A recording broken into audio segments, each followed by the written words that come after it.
It says 365 times in the Bible, be not afraid.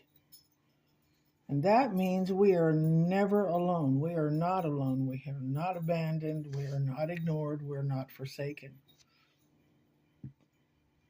And I'm going to read a few of the scriptures that go along with this. The first one is Isaiah 41:10. And it says, so do not fear, for I am with you. Do not be dismayed, for I am your God. I will strengthen you and help you, and I will uphold you with my righteous right hand. This one is Psalm 23, verse 4.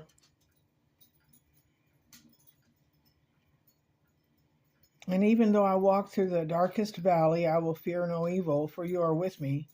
Your rod and your staff, they comfort me.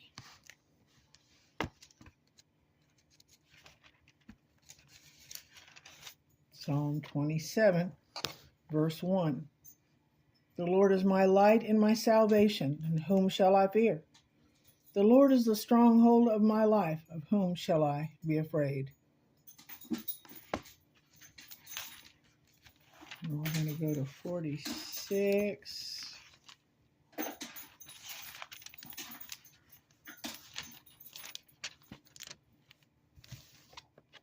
Verses 1 through 3.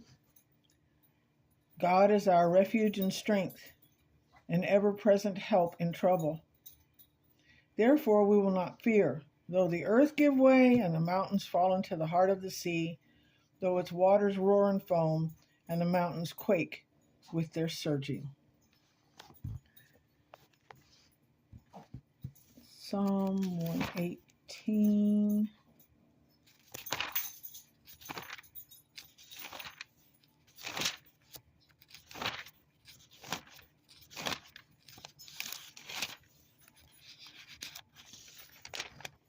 In verse 6.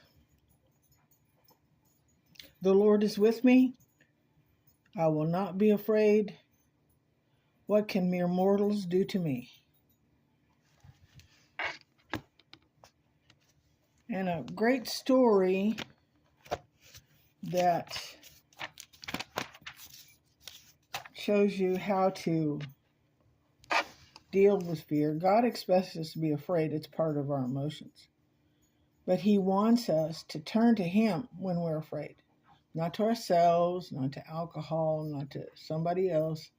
To turn to him in prayer.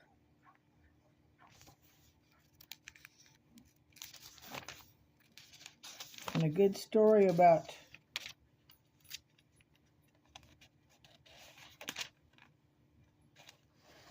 that is Elijah and the widow at Zarephath in 1 Kings 17. This is verses 7 through 24. Sometime later the brook dried up because there had been so much rain.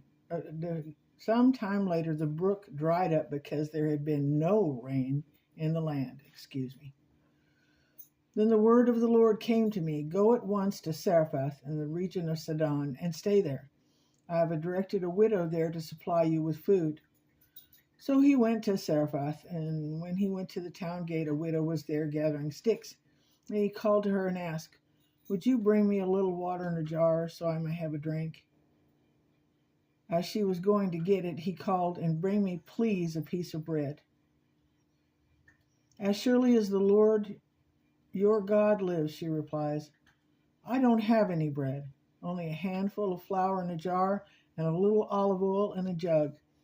I'm gathering a few sticks to take home and make a meal for myself and my son, that we may eat it and die. And Elijah said to her, don't be afraid. Go home and do as you said. But first make a small loaf of bread for me from what you have and bring it to me, and then make something for yourself and your son.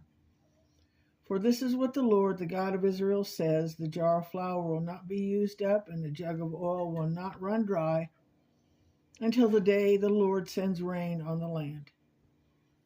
She went away and did as Elijah had told her. So there was food every day for Elijah and some for the woman and her family. for the jar of flour was not used up, and the jug of oil did not run dry, in keeping with the word of the Lord spoken by Elijah. Sometime later, the son of the woman who owned the house became ill. He grew worse and worse and finally stopped breathing. And she said to Elijah, "What do you have against me, a man of God?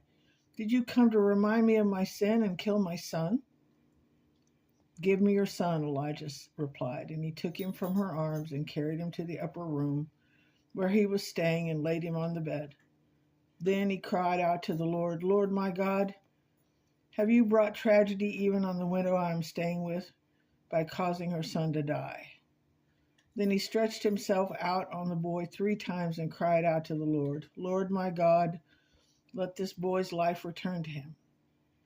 The Lord heard Elijah's cry, and the boy's life returned to him, and he lived. Elijah picked up the child and carried him down to the room to the house. He gave him to his mother and said, "Look, your son is alive." Then the woman said to Elijah, "Now I know that you are a man of God, and that the word of the Lord from your mouth is the truth." Amen.